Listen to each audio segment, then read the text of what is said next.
Eguardion guztioi, Aietetik Arnagara, Donostitik Kanbora, Gipuzkoatik Lapurdira, finean Euskal Herritik Euskal Herrira eta Euskal Herritik mundura.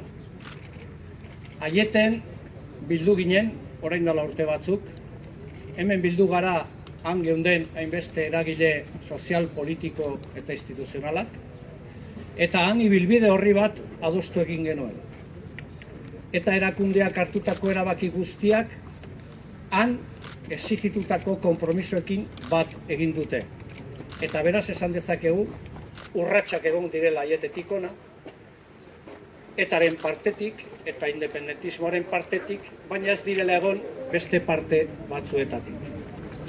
Bigarrenik, Anitak esan duen bezala, gatazka gordina bizi izan dugu Euskal Herrian.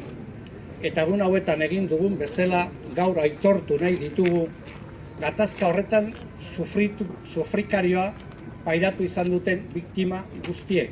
Inor bazterrean jarri gabe, erutzi gabe. Eskerrak eman nahi dizkiegu baita ere gaur hemen bildu diren nazioarteko agente ezberdinei. Lan izugarria egin dute. Gure alboan eduki ditugu bakea eta askatasuna lortzeko bide luze honetan.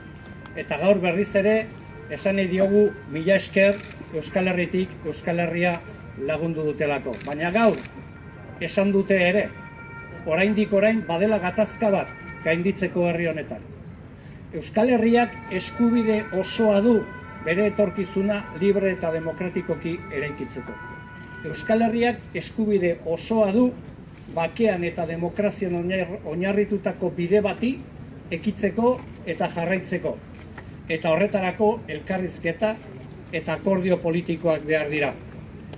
EH Bilduk eta EH Baik gure onena emango dugu, egon diren eta oraindik dauden zauria gainditzeko, baina baita ere, nola ez, Euskal Herriak bakean eta askatasunean, bere askatasuna eta bere demokrazia lortzeko.